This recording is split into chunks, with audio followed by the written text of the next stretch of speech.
Hey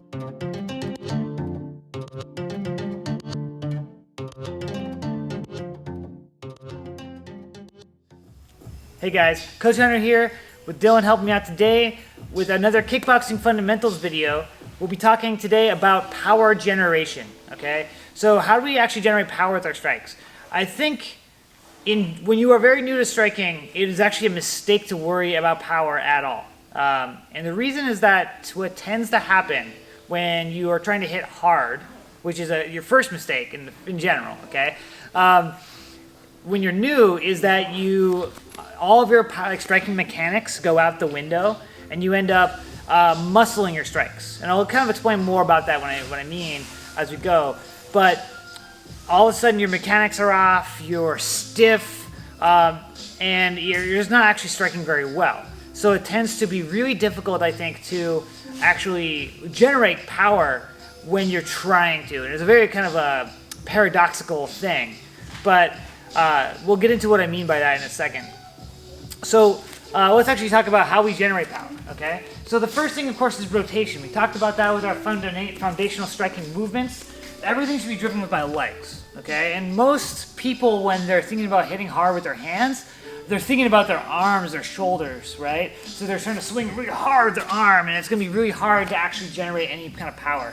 But instead, we're really thinking about turning off of our legs, one way or the other. So my right leg is going to drive into the most power with my right hand, okay? And my left leg is going to be generating the most power with my left hand, okay? You can see how I'm turning my hips.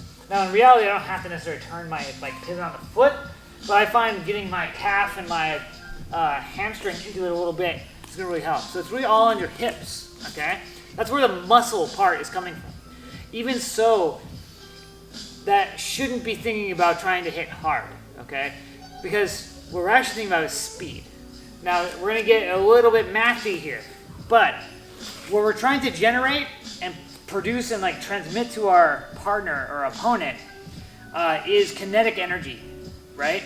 That's what we're generating through our body to land strikes and what we're imparting to our target.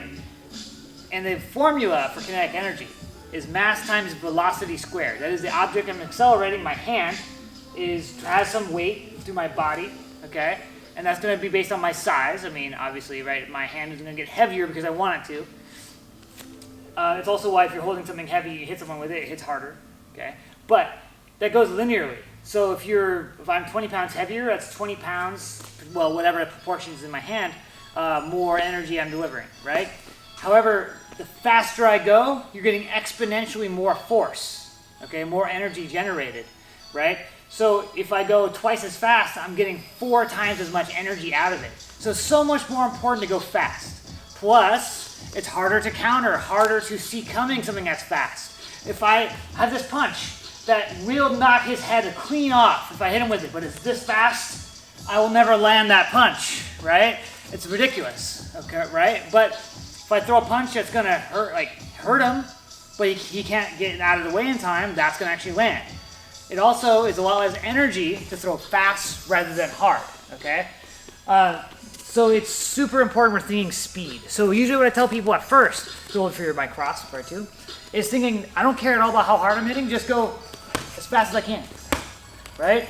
Getting the coordination of my leg driving at the same time. My hip is gonna reach full rotation at the same time my hand hits.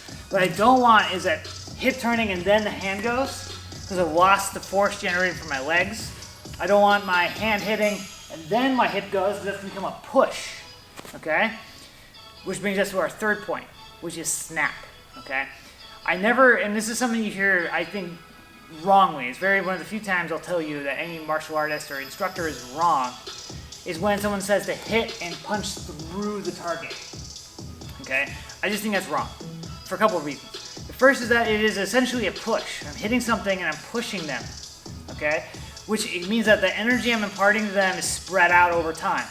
Okay? It's a longer interaction. Whereas if I hit something and retract the punch, I'm hitting and bouncing off. All of the energy I'm going to impart is imparted in an instant. And that's what creates snap, and that's what knocks someone's head back and their brain is sloshing around inside their skull, and that creates knockout, okay?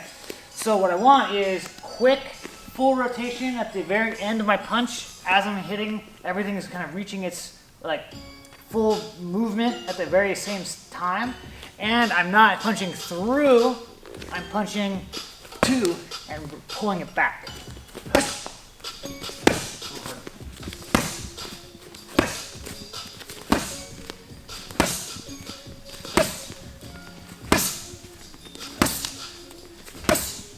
Where I'm not trying to like knock his head off. Like I could do that for like a whole round. That snappy, relaxed punch. I'm very relaxed. I'm smooth, I'm fluid, I'm fast. Okay? So, and with a straight punch at least, I want to be at the full extension of my punch. Okay? Because that gives me the maximum time to reach that target and accelerate my hand. Now, with a hook, it's a little different. I can hit hard in tight or long. It's just a matter of range. So things are a little bit different with the hooks and the uppercuts, just because it's not the same thing. But with a straight punch, I want to be all the way at the end of my punch. Okay? So the maximum acceleration time. That's not to say you can't hit hard and tight with a straight punch, but we have to make sure we're not hitting and pushing through. We're hitting and we're tracking. Right there. Right? Same thing as when we're long.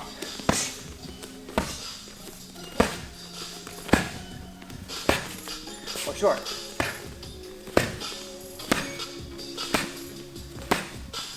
Make sense, guys? So, really thinking about those three factors. Rotation, getting our speed going fast rather than trying to hit hard, and snap, retracting the punch, make sure we're hitting all in one instant and coming back, okay? Because I guarantee you, like, if you're getting hit by something and it kind of pushes through you, much less dangerous than something hits and is just gone, okay? Same amount of force, very, very different result. So when you're hitting the bag, hitting mitts, hitting anything, really thinking about fast, accurate technique rather than hitting hard. Now, I always tell people when I see them in the class, they start wanting to hit hard and they're getting sloppy, things are breaking down, slow it down, get smooth, get back to the technique, go, then start picking up the speed. But you should never really be trying to hit harder than about 80%. And in a sparring session, you know, actually less usually, right? Because we're protecting our partners. But in a fight, you're really not trying to hit as hard as you can because you're going to get tired, right? You can hurt someone with 80%, I guarantee you. Okay, you can hurt someone with 75%. Maybe you'll hurt someone with 100%, but how many of those 100% do you have in you? I can guarantee you if it's really 100%, not many. So you got to conserve, you got to pace. That's it, guys. Try it out when you're hitting the bag, hitting the mitts. Really think about speed over everything, okay? Harder to see coming, harder to counter, and you'll hit harder too. So guys, like this video and subscribe to our content, or subscribe to our channel if you want to see all of our content. And as always, stay safe, stay healthy, and I'll see you on the mats.